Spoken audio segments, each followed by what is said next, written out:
Alô, boa noite. Vamos entrando aí para começar a nossa live de hoje, terça-feira. São 20 horas e 9 minutos exatamente. Clau Mixeixa Limorais. Oi, gente. Boa noite. Oi, Michele. Ah, tá. Michele Araújo. Elizabeth Guerra, Gisane. Tudo bem, gente? Oi, Clau. Vamos esperar o pessoal entrar aí pra gente começar a nossa live, falar da nossa postagem. Pô, tinha como colocar, eu não sei como é que faz pra colocar aqui a imagem da postagem. Franciele, Francislene, Andréia, boa noite, tudo bem, gente? A Deusa. Oi. Oi, Gisane. Chegou chegando, né? Boa noite, Marta. Eu não sei como é que faz pra colocar aqui. Vai chamando gente aí, boa noite, vai chamando gente. Clica aqui no aviãozinho, deixa eu chamar também. Eu vou chamar a galera, vamos lá. Começar a chamar. Todo mundo, os primeiros que aparecerem aqui, eu vou sair chamando, ó. Chamar a galera toda aqui, ó. Sair chamando.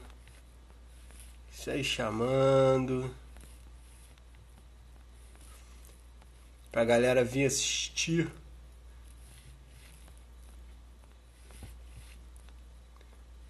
Já chamei uma galera, vamos lá. Eu tinha um jeito aqui de colocar a imagem, eu não sei como é que faz. Oi, tudo bem, Laís? Eu não sei como é que faz pra colocar a imagem. Eu queria colocar a imagem aqui da postagem, que eu já nem lembro mais como é que era a frase. Caraca. Mas hoje, depois de muita reflexão, estou bem tranquilo. Eu conversei muito, que ótimo. Fala aí, Fábio, meu querido, tudo bem? Rapaz, depois de muita reflexão, conversou muito. Tá certo, é isso aí, tem que conversar mesmo, porra. Bom, eu não sei como é que faz pra botar a imagem aqui, infelizmente. Eu não sei como é que faz, mas eu queria colocar a imagem da postagem aqui pra gente dar uma olhada. Ela fala sobre os altos e baixos da vida, né? Aí tem aquele símbolozinho assim, né? E é uma mensagem muito certeira. Deixa eu ver se eu tenho aqui anotado em algum lugar. Frase, eu tinha anotado esse negócio em algum canto, acho que tá aqui. Anotado aqui, ó. A vida são altos e baixos mesmo. Quando ela fica retilínea, né? Pode ser que você tenha morrido. Sinistro, né? Mas basicamente ela fala sobre o Oi, Tânia, tudo bem? Doutora Gabriela, assim, sobre a live anterior, tive uma crise no sábado, até vômito me deu, meu Deus. Teve crise de ansiedade? Boa noite, Marcelo. Boa noite, Ju. Crise de ansiedade? É brabo. Silvinha, boa noite. O que acontece? Essa postagem é uma postagem muito interessante, assim, na minha visão, que ela acerta bem em alguns aspectos que eu acho que é interessante a gente falar. Só queria dar um recado antes, peraí. Hoje eu não vou falar muito, tá? Eu prometo que eu não vou falar muito, porque o que tem acontecido é o seguinte, eu vou me desembesto de falhar, falo pra caramba, entendeu? Tudo jóia. E aí eu vou falando, chega no final, eu acabo ficando com pouco tempo pra liberar pra vocês me perguntarem, falar e a gente discutir. E aí eu quero discutir com vocês. Boa noite, Perninha. Boa noite, Bia Ficha, Celso Rojas. Boa noite, Thaís Menezes.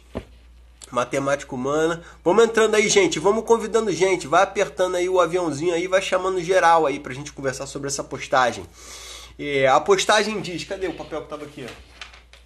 Ela diz, a vida são esses altos e baixos mesmo. Ela tem aquele negocinho lá do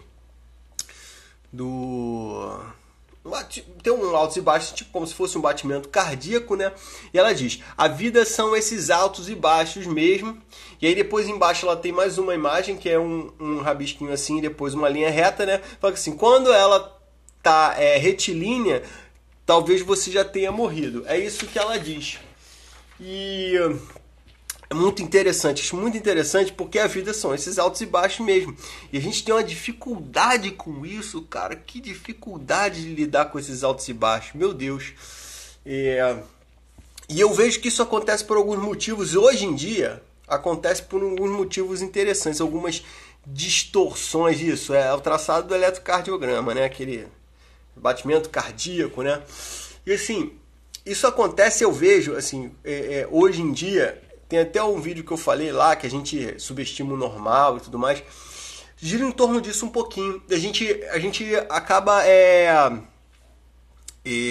acaba distorcendo um pouco essa ideia toda que as pessoas falam muito de abundância, de vida extraordinária, de por aí vai, né? O que acontece? A gente distorce isso no sentido de que a gente começa a entender essa questão de abundância, de vida extraordinária, como se fosse algo de uma vida perfeita.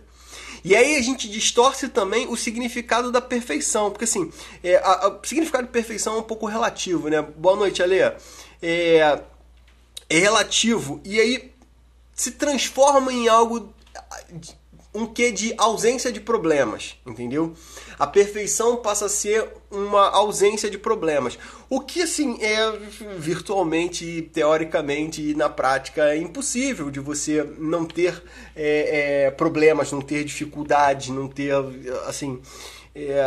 faz parte da vida ter dificuldades, ter brigas. E aí você pode ter brigas, assim, eu tô pensando já em relacionamento, você ter até no relacionamento de amizade, relacionamento amoroso. Então, assim, faz parte. Oi, Marcele, boa noite. Faz parte da vida a gente ter contratempos e ter dificuldades. Isso aí é muito natural, né? Então, assim, quando você começa a criar esse conceito de que sua vida tem que ser perfeita e que essa perfeição gira em torno da ausência de problemas e de dificuldades, entendeu? Você tem um problema sério. Oi, Natália, boa noite, tudo bem? Você tem um problema considerável na sua mão, assim, porque você começa a criar um parâmetro para sua vida que é inatingível. E assim, quando você cria um parâmetro inatingível na sua vida, né, assim, basicamente o que você está fazendo é uma receita para você falhar. Eu já falei isso antes também, né? Quando você cria esse padrão super rígido de exigência, super alto, você acaba falhando o tempo inteiro. E aí você falha não porque realmente falhou, e simplesmente porque você não atingiu o patamar que você gostaria de estar, entendeu? E aí a falha passa a ser constante. Quando a falha passa a ser constante... todo mundo me ouvindo aí reunido no café, que bom! Então, quando a falha começa a ser constante, aí você começa a ter as alterações, alteração de humor, a crise de ansiedade, o estresse, as dificuldades, você começa a desistir de fazer determinadas coisas, assim, porque dentro dessa questão do modelo cognitivo que eu falo, da importância, da maneira como a gente entende as coisas, como a gente acredita que as coisas vão acontecer. Quando você começa, antes de você iniciar um projeto ou qualquer coisa, você já começa achando que você vai falhar, entendeu? Ou que a dificuldade é imensa, entendeu? As chances de você desistir, mesmo antes de começar, passam a ser muito grandes, entende? Então, assim, o nosso objetivo, quando a gente está iniciando algum projeto, alguma coisa, ele deve girar em torno principalmente de facilitar o nosso trabalho. Por isso, quando a gente traça metas, a gente faz um planejamento onde a gente vai passo a passo, criando passo a passo do mais fácil para o mais difícil, né? Fala, Xandre, tudo bem, meu querido? Satisfação, hein? Pois é, e aí essa questão da autocrítica aqui que você está falando, tunuchinha, né? Faz parte desse universo que eu estou falando, né? Porque assim, você cria um parâmetro muito elevado E aí você vai ficar se criticando o tempo inteiro, porque as chances de você não atingir esse parâmetro perfeito, né, acaba sendo muito alto. Isso não é difícil de você ver. Só que o que acontece? Porque aí você começa a avaliar a sua vida pelas suas falhas e não pelas suas vitórias. Porque não tem vitória, você não atinge aquele patamar. E mesmo quando atinge, tem sempre aquilo, mas também não foi do jeito que deveria. Enfim, você cria uma linha muito difícil de você atingir. E a vida ela não se trata disso. A vida ela se trata basicamente de equilíbrio.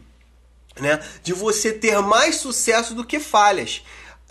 Eu gosto muito, quando eu falo disso, de usar o exemplo do pôquer. O pôquer é um jogo muito interessante, não é um jogo de azar, para quem acha que é um jogo de azar, não é um jogo de habilidade, mas que tem um componente ali no meio, que é o componente de sorte. E o jogador de pôquer, ele sabe disso, ele sabe que existe um componente de sorte, então ele faz a jogada dele a partir de probabilidades. Então assim...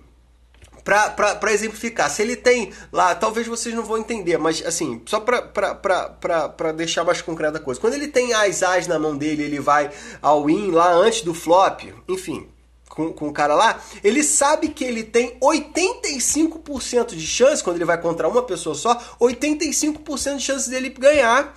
E tem 15% de chance dele perder. Essa é a probabilidade matemática da coisa. Existe a possibilidade dele perder, só que a possibilidade dele ganhar é maior.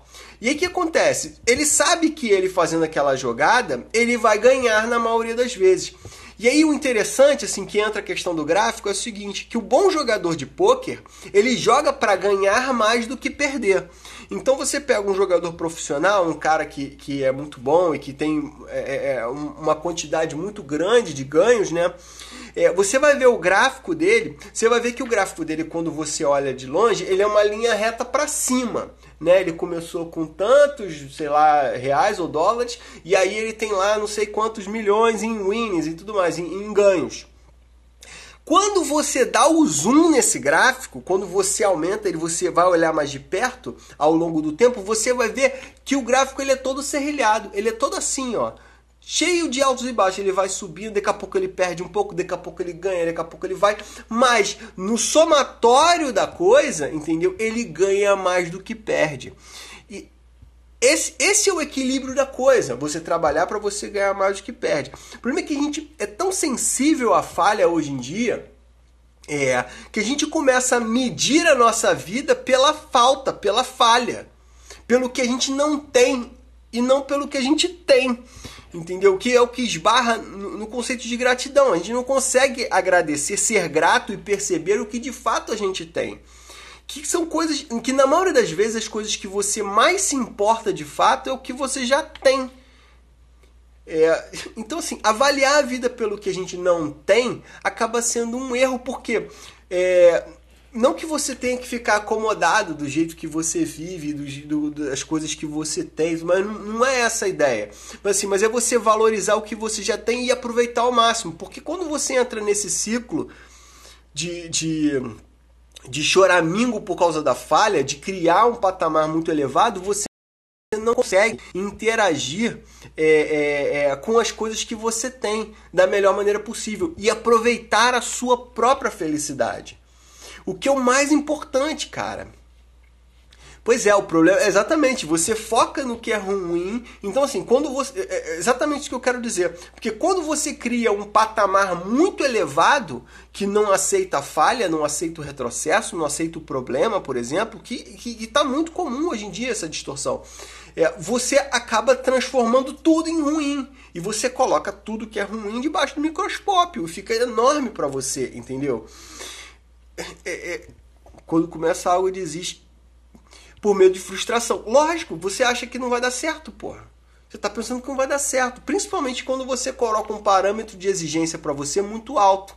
Entende? Exatamente isso, Silvio. Aproveitar o caminho, entendeu? Você aproveitar o processo de evolução. Aí você aproveita o processo de evolução como? Comemorando vitórias.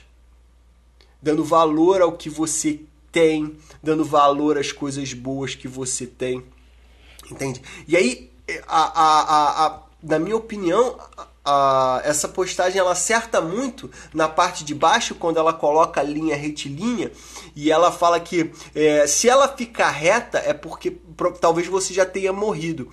E aí é interessante assim, porque de fato, eventualmente as pessoas morrem, né? E aí não tem mais alto e baixo, mas não se trata exatamente disso. Trata-se assim, às vezes você vive você acaba se colocando numa apatia grande, que você deixa de interagir com as coisas.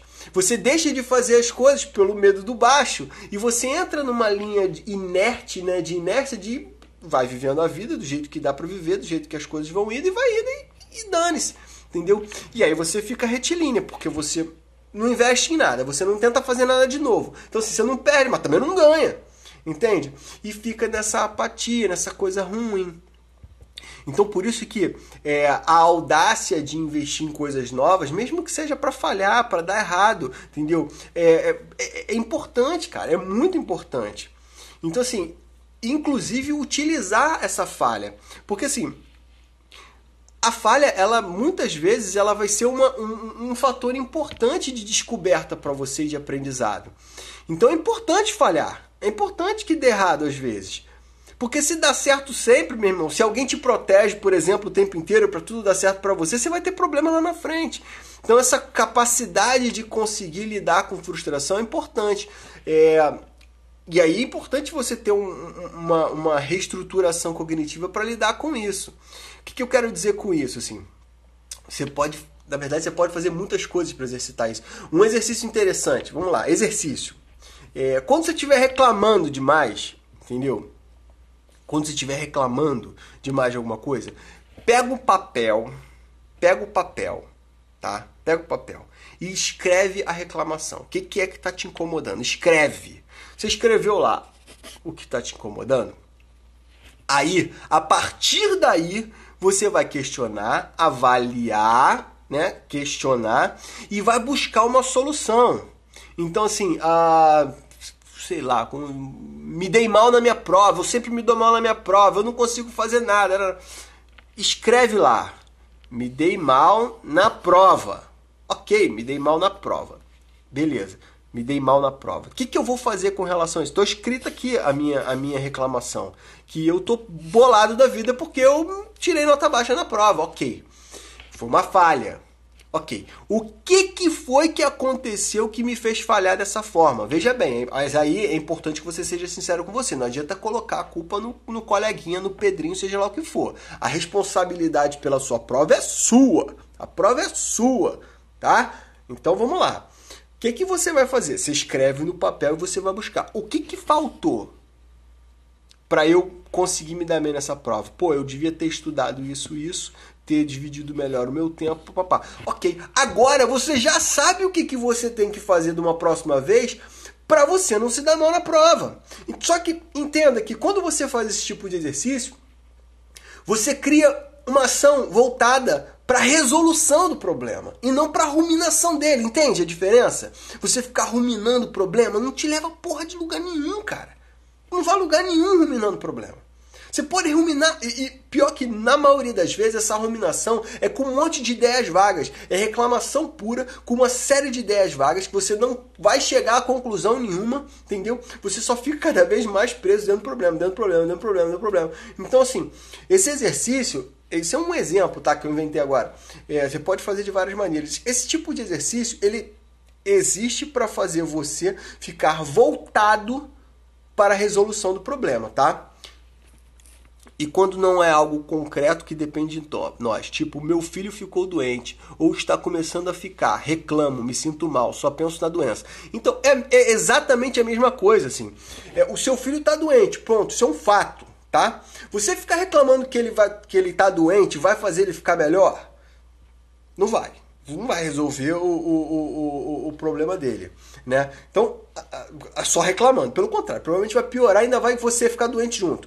Então, assim, o que você vai fazer? Você precisa buscar resolução da coisa. Entendeu? Você busca a resolução. Não, ele está doente. O que eu vou fazer? Eu vou levar ele no hospital? Vou levar ele no médico, na emergência? Vou, ele precisa ir na emergência. Chegou na emergência, A pessoa que é qualificada para lidar com isso vai lidar com isso, vai avaliar ele, vai entender, ok, ele tá, vou dar um remédio para ele aqui, seja o que for o tratamento. A partir daí, o seu trabalho é cuidar dele, fazer com que o seu filho, pelo que eu entendo, ele é pequeno, né? Você vai dar o tratamento dele, vai medicar ele, vai cuidar dele. Ponto. Você ficar reclamando não vai resolver nada, entendeu? É lógico que a gente fica preocupado, a criança tá doente, ok.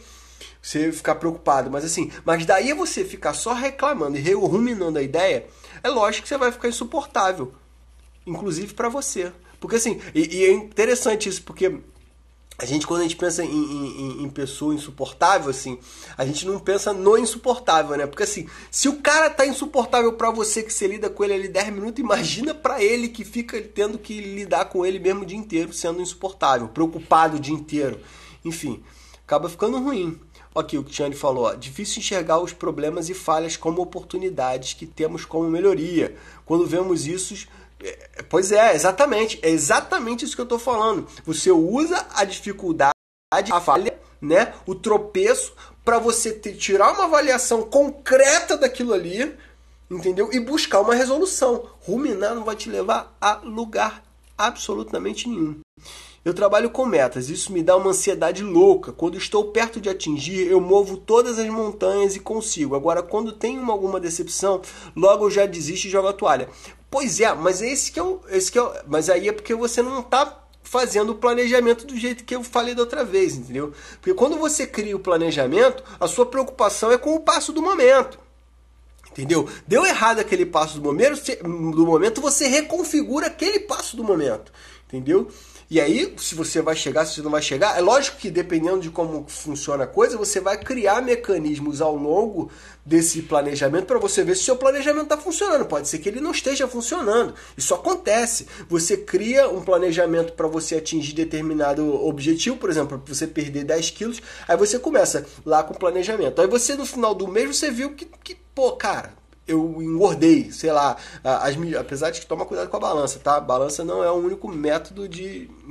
Você vai ver se tá dando certo, ó, pô, não tá dando certo, então tem que reconfigurar. E aí você vai reconfigurando. Isso acontece. E quando... já respondi. A questão de psicoeducar nossos pacientes para lidar com a resolução de problemas muitas vezes se torna um pouco mais difícil frente a crenças de desvalia.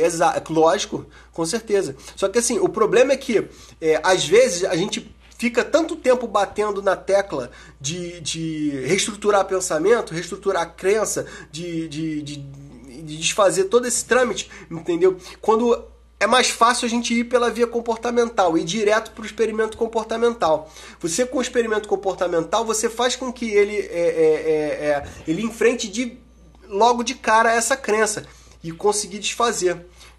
Entende? Mas com certeza, você esbarra nisso o tempo inteiro. Fico em pânico, nem consigo me concentrar. Pois é, cara. Lógico que você vai ficar em pânico.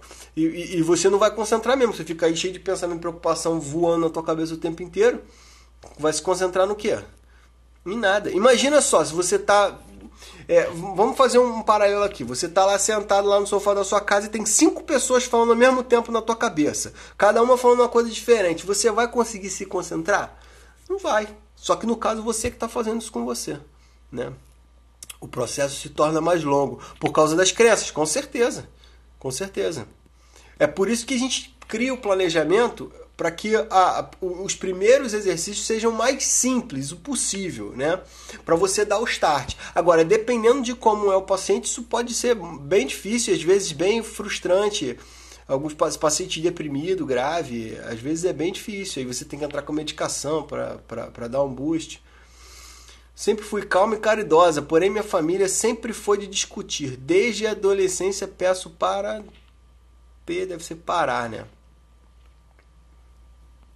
Para parar. Ah, tá. Agora aos 60 não estou mais suportando gritos. Uma vez somos todos idosos, inclusive meu pai que trata a filha. Um empregado inferior, irmãs me tratando com gritos. É difícil mesmo, cara. entendeu? Mas aí você está lidando com uma outra pessoa, né? Não é aqui que eu estava falando, do caso era de você com você mesmo, mas quando você está lidando com outras pessoas, aí já tem uma questão de assertividade aí, de como que você vai lidar melhor com o seu pai, com as pessoas ao redor de você, para que isso não seja algo tão difícil. Você coloca em processo de enfrentamento? Coloco, na maioria das vezes. Eu uso experimentos comportamentais quase que o tempo inteiro. Inverto o modelo cognitivo muito mesmo, muito. Porque algumas vezes a gente fica numa troca filosófica muito grande dentro de reestruturação de crença, de pensamento automático, e a coisa não anda. Então, quando você coloca o enfrentamento, os experimentos comportamentais na jogada, as coisas vão se desfazendo com um pouco mais de facilidade, entendeu?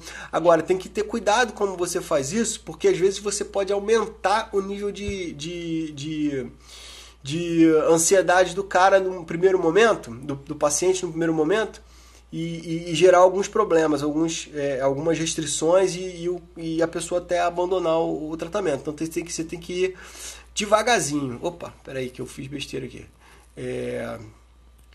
Mas coloco sim, processo de enfrentamento. Uso experimento comportamental para caramba. Não estou mais suportando e estou avisando que vou me afastar deles. Porém, isso está me fazendo mal. Estou me sentindo má. Pois é, aí você vai ter que trabalhar essa questão de assertividade para você lidar melhor com essas pessoas, não só com elas, mas com você também, né? A maneira como você entende todo esse mecanismo lá, entendeu? Porque talvez você entenda como algo violento e é muito do jeito deles, né? Em uma situação de baixa, tudo dando errado, o que devo fazer? Eu sempre entro em pânico e me desespero logo. Procuro me isolar. Então, quando você entra em pânico e se isola, você não resolve o seu problema, né? Então, assim, talvez uma boa solução para você, para começo de conversa, é fazer psicoterapia. Mas, assim, usa muito o papel, assim, quando você está em uma situação de baixa, que eu entendo, é quando você tem algum revés, né? E aí você fica meio desbundada por causa do revés, começa a ficar ansiosa e deve começar a surgir uma série de ideias, como a nossa colega falou ali, de desvalia, e outras também de desamparo e tudo mais. Ninguém me ajuda, eu não consigo fazer nada sozinha, e parará. Você deve se encher dessas ideias, e aí você piora todo esse ciclo, todas essas circunstâncias. Então, talvez você possa fazer um exercício parecido com esse. Pega o que aconteceu, coloca no papel e busca as possíveis soluções para isso. Quando você faz isso, você começa a se desfocar do problema e focar na solução, entendeu? É o mais simples que você pode fazer. Agora, se você entra em pânico, crise de ansiedade, aí você precisa de um pouquinho mais do que isso só, né, cara? Porque quando você entra em pânico, você tem uma resposta ansiosa tão grande, você começa a ter dificuldade de raciocinar também, né? Você começa a raciocinar em torno do pânico. Percebi que a concentração é a base de todo planejamento. Ao iniciar algo, nosso foco tem que ser o que queremos. Como assim? Não entendi, peraí. Ao iniciar algo, nosso foco tem que ser o que queremos. Então, você tem que ter um objetivo, uma meta clara do que você quer, né? O mais clara possível. E bem definida. Porque se você não sabe para onde você não vai chegar a lugar nenhum. Então você tem que definir o máximo que você puder, e aí você cria o planejamento passo a passo do que você precisa fazer para chegar lá. Isso não precisa ser estático, né? Você pode ir reconfigurando ao longo do tempo, não tem problema. Mas isso é importante para que você se mantenha dentro do planejamento e vá seguindo passo a passo, entendeu? Porque senão você fica com aquela sensação de que está sempre tudo muito longe, que vai ser muito difícil, que eu não vou conseguir. Concentra no passo. Isso está acontecendo comigo, não foi bacana. Isso o quê? Eu falei tanta coisa aqui, digo sobre o enfrentamento. Ah, tá. O que? Em psicoterapia que você está falando? Você está em psicoterapia, está fazendo enfrentamento e não está gostando, é isso? Por exemplo, você é uma pessoa, ela não demonstra mais afeto por você, mas aí você tem vontade de deixar, mas tem medo de perder definitivo. Será mais fácil deixar ou lutar por ela? Cara, isso é, assim, Depende muito, porque varia com a situação. Assim, ela não demonstra mais afeto com você, ou você tem um padrão de requisitar afeto que não é o mesmo da pessoa, e aí a maneira como ela se relaciona com você não te satisfaz, ou ela não gosta mais de você. Então, depende muito de como funciona isso, entendeu? Assim, mas se você gosta da pessoa e acha que deve lutar por ela, você luta. Só toma cuidado para não entrar no meio da luta perdida, né? Agora, vale a pena você rever, assim, talvez você não seja muito parâmetro para de fato definir se essa pessoa realmente demonstra afeto para você ou não e tal. Isso vale a pena você avaliar, tá? Porque às vezes a sua ansiedade ali, medo de perder, pode acabar influenciando na sua interpretação disso, tá? Desde que passei a fazer a psicoterapia, sou uma nova pessoa, 3 anos. Parabéns, muito bom. Pois é, ajuda muito, cara. Talice Castro, boa noite. Hoje em dia eu estou pensando mais, estou mais calado e estou estudando mais as pessoas. Essa é uma opção que você tem, né? De observar mais, né? Evitar de falar qualquer coisa e se colocar em situações. Sim, dificuldade de pensar. Às vezes nem sei aonde eu vou, aonde estou. Pois é, cara. Dependendo do nível de ansiedade, cara, a amígdala ela faz isso com a gente mesmo. Essa área límbica, ela apaga um pouco ali o córtex pré-frontal, você fica meio desbundado, você fica meio confuso, né? Sim, então, mas aí vai variar de acordo com o enfrentamento. Eu não sei para que você tá, qual é o tipo de enfrentamento que você está fazendo, mas o enfrentamento ele não é confortável mesmo, porque ele é justamente para te tirar da zona do conforto. A gente faz enfrentamento e experimentos comportamentais, assim, que eu tô falando de enfrentamento, de várias maneiras, assim. Às vezes é só para testar um pensamento muito simples, que não gera tanto problema, mas é só para isso. Outras vezes para enfrentar o medo, enfrentar a ansiedade. E aí, assim, é inerente ao enfrentamento a geração de ansiedade, que é exatamente isso que a gente quer. A gente quer que o pensamento apareça, que a ansiedade venha, e você consiga perceber que a ansiedade veio, que ela vai embora, e que você consiga questionar esse pensamento na prática, entendeu? Então, assim, por exemplo, a pessoa tem medo de falar em público porque ela acha que ninguém vai gostar do que ela fala, porque ela não tem conteúdo, ou as pessoas vão perguntar as coisas e ela não vai saber nada, que ela vai dar branco, blá, blá, blá. Enquanto ela não vai lá falar em público, de fato, entendeu? O fato é que ela, na maioria das vezes, ela não sabe exatamente como vai acontecer, tá? Porque, inclusive, é muito comum as pessoas terem medo de falar em público sem nunca terem falado. Não precisam necessariamente de um evento traumático que foi falar em público e travou, deu branco, blá, blá, blá. Não precisa disso. Então, assim, é importante que você crie um caminho ali, né? Às vezes você não pode pegar e colocar logo a pessoa numa situação de falar em público, mas criar um caminho para que ela vá se expondo e que ela vá desfazendo essas crenças, né? Distorcidas, esse medo de que, eu vou... que eu vou dar branco. Aí a pessoa vai lá, fala e viu que não deu branco. Peraí, mas eu achava que eu ia dar branco, mas não deu? O que aconteceu? E aí você começa a reconfigurar. Eu tinha um paciente que ele tinha uma ansiedade social interessante. Ele não comia em público, né? Ele não comia na rua, assim, ele não comia. E aí ele não comia porque ele dizia que quando ele levantava o garfo ele tremia um pouco. E aí ele tinha muita dificuldade com isso, porque ele tinha muita vergonha, ele achava que as pessoas iam ficar olhando para ele, que iam ficar rindo dele, ficar avaliando ele, lá, lá, lá, lá. E o que acontece? Quando ele cria toda essa atmosfera de que ele vai ser o centro das atenções dessa forma, a tendência que ele tem é de evitar. É lógico que tem muitas outras coisas envolvidas ali, o fato dele não querer ser o centro das atenções, se bem que é centro das atenções de uma maneira negativa, mas a gente foi trabalhando passo a passo para que ele conseguisse fazer isso. E aí quando ele conseguiu comer na rua, ele começou a perceber que ele não era tão importante assim, saca? Que não ia ficar todo mundo olhando para ele, vendo que ele estava tremendo, que ele não estava tremendo, cagando para ele, entendeu? A pessoa não está ligando para você, de fato, entendeu? E ainda assim, porque aí você pode falar assim, mas a pessoa podia ver e rir aí. Aí é outro trabalho, cara. Porque assim, e daí que riu? Qual a diferença faz na sua vida? Entendeu? É um outro trabalho, mas configura a mesma coisa, de você testar o seu pensamento na prática, entende? Eu falei na semana passada, na outra live, eu dei o exemplo do portão, né? Que eu fiz lá o experimento comportamental, lá eu fiz com o portão.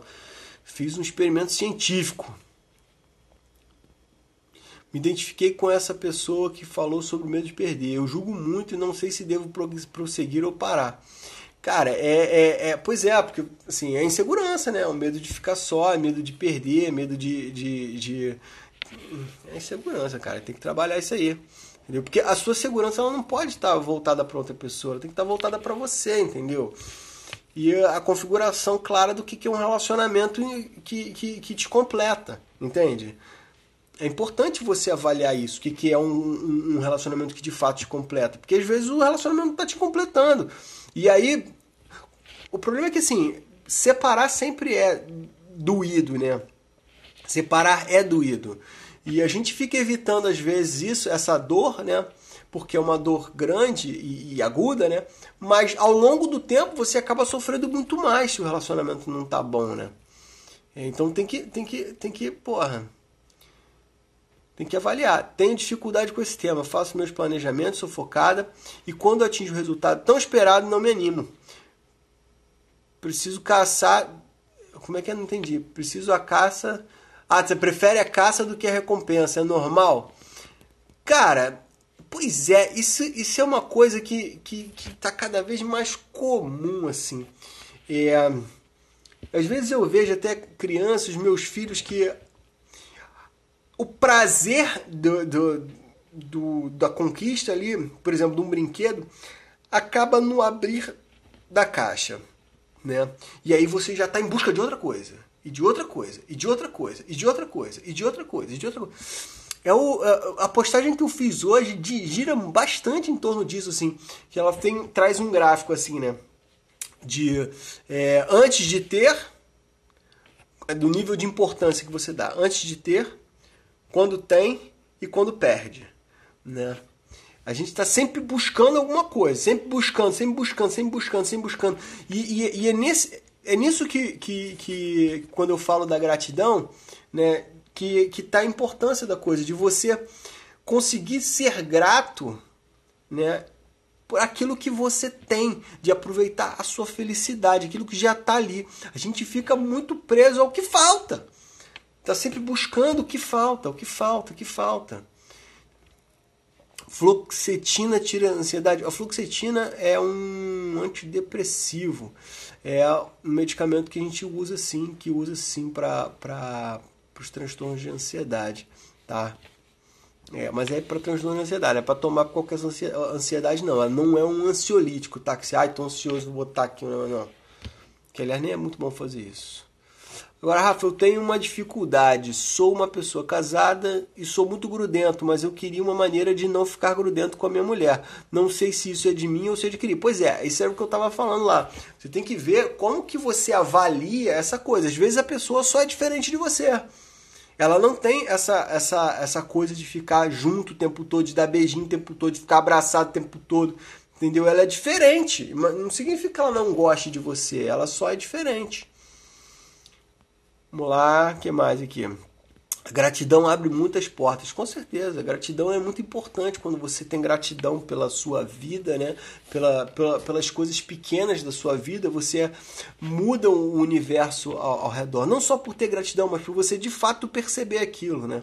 É um outro exercício também, esse é bem batido até, você pegar e todo dia você escrever lá uns 10, 15 coisas pelo qual você é grato no dia de hoje. Isso ajuda você a valorizar, né, o que você tem. Boa noite, tenho um compromisso agora, que pena, até quinta. Eu também já tô indo, que eu também tenho um compromisso, tenho um CrossFit R9. Tá dentro do planejamento. Usei fluoxetina prescrita pelo psiquiatra, mas eu tinha confusão mental. Pois é, às vezes pode dar uns efeitos colaterais desse, entendeu? Mas aí, se dá o efeito colateral, se você não fica legal, é sempre uma questão de você testar custo-benefício, né, da coisa. Porque você está inserindo uma droga para que você fique melhor. Se você ficar mal, porra, não faz sentido. Aí você tem que falar com o seu médico que ou ele vai trocar a droga, ou ele vai ajustar a dose, enfim. Coisas desse tipo. Mais alguma dúvida? Eu tô indo embora, que eu tenho o meu CrossFit às 9. Não posso chegar atrasado, senão eu vou pagar burp. Bom, gente, só para finalizar aqui então, As lives vou tentar manter mais curta, porque às vezes eu falo pra cacete e aí eu não consigo ter essa troca de responder as perguntas de vocês, de conversar com vocês. Então vou tentar falar menos, tá? Vou tentar falar menos. E aí, quinta-feira estamos aí para falar mais. Vamos fazer mais live. Vamos fazer live toda terça e quinta. Eu quero essa live lotada. Hoje ficou vazio, tá? Vambora, eu quero mais gente. Mentira, não ficou vazio não, mas podia dar mais gente. Vocês não chamaram ninguém. E vambora, vamos nessa. Tá bom? Mais alguma dúvida última para eu poder me despedir isso aí? Não? Não? Então, beleza. Gente, um beijo para vocês. Foi muito bom. É sempre muito bom falar sobre esses assuntos com vocês. Está bem dentro do que eu quero mesmo, de poder dividir com vocês e comentar um pouco essas postagens, para poder. Porque nem sempre eu consigo responder comentário, nem sempre eu consigo responder mensagem direto. Entendeu? É sempre às 29, tá?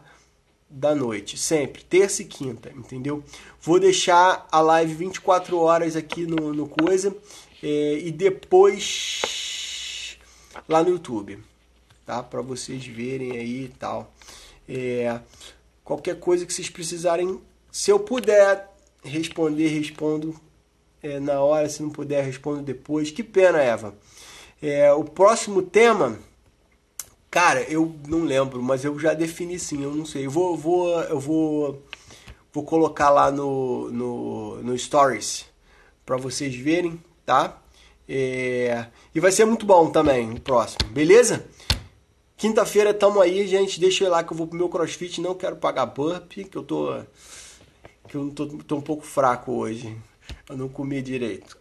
Tá bom? Obrigado, Marcelo. Você também é uma querida, gente. Um abraço, um beijo pra vocês e até quinta-feira.